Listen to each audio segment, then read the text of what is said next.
At this time, the Chair recognizes the gentleman from Kansas, Mr. Moore. Thank you, Mr. Chairman. I would like to just take a personal privilege here to welcome Mr. Schwartzman, who is a constituent in my district, and thank you for your being here today, Mr. Schwartzman, and the other witnesses, and for your testimony. Mr. Schwartzman, in your testimony, you make a point that SBA regulations often provide a disincentive for equity firms to receive the SBIC designation and debenture guarantee.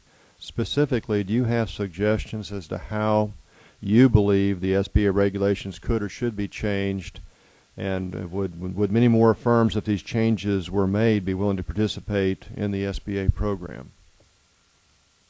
Yeah, I mean, I think the main one would be just making the process for existing funds, again, which have proven themselves and have infrastructures, expediting that process to keep them in the program. That's certainly the easiest way to utilize more of the capital that's available. And again, each year Congress provides a certain amount of capital, and I think the program's been using less than a third of that.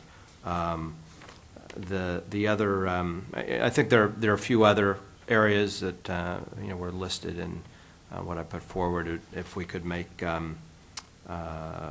provide some of the same incentives to companies owned by veterans as low and moderate income types of low and moderate income areas that there are already some incentives in place.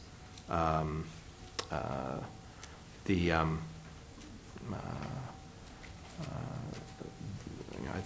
think it's important when we look at the regulatory reform that's going through, making sure that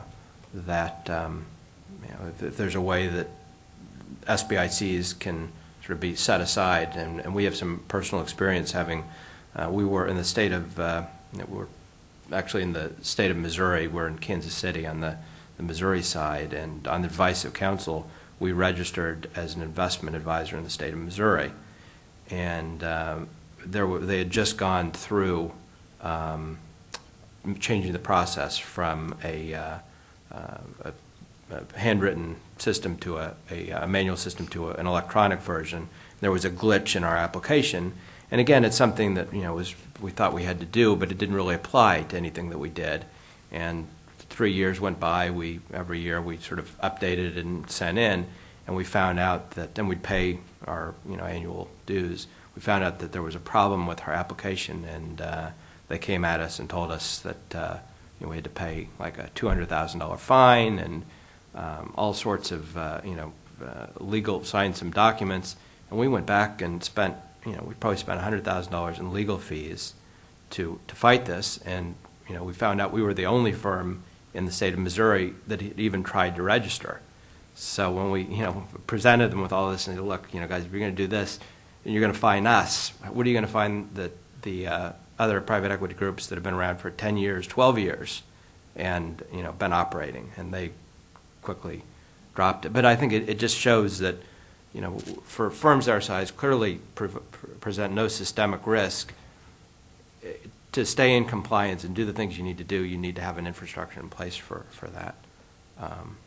Thank you, sir. And Mr. Humphreys, recently my office was contacted by a constituent who is a small business owner, and she was interested in obtaining an American Recovery Act or ARC loan.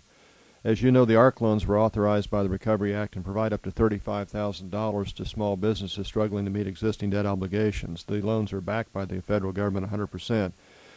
My constituent contacted the bank she'd used for 4 years. They told her the bank had decided not to participate in the ARC loan program. She then checked with both the local SBA office and a local business development center. She found that although the ARC loans are very new, only a handful, approximately 6 to 8, have been issued in the entire Kansas City area. On July 1st, I held a forum in my district on access to capital for small businesses, and I know there's a great deal of demand for ARC loans.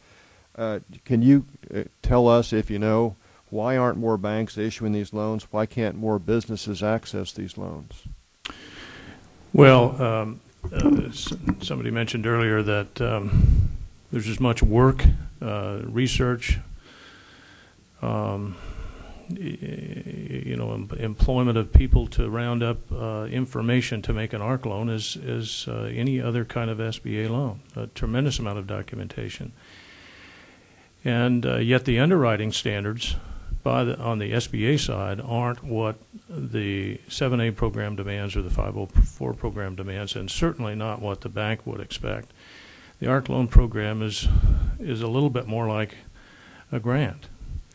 The expectation for repayment is not as high. It's an opportunity to help out, and in our opinion, it's a little bit of help.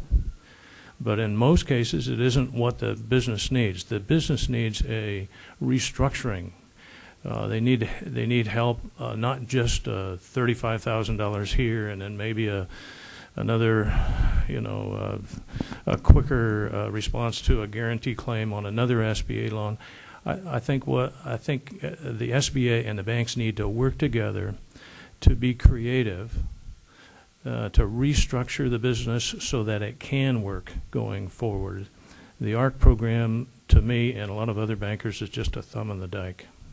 Thank you, sir. And finally to Dr. Ransone. Is it Ransone, sir? It's Ranson, yes, Ranson, sir. excuse me. Yes, sir. I appreciate your testimony, what you're talking about, electronic medical records and system nationwide. In fact, I filed a bill 2 or 3 years ago that would do, and my bill's not the one we're talking about here. But I tell folks back home, the first thing you do when you walk into a doctor's office or a hospital is you're given a piece of paper and say, here, complete your medical history.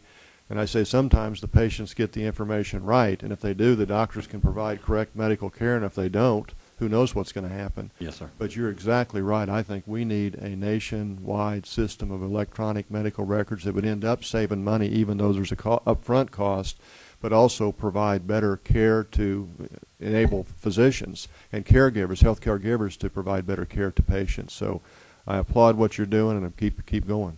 Well, thank you, Mr. Chairman. Thank you. Yield back my time. Thank you very much.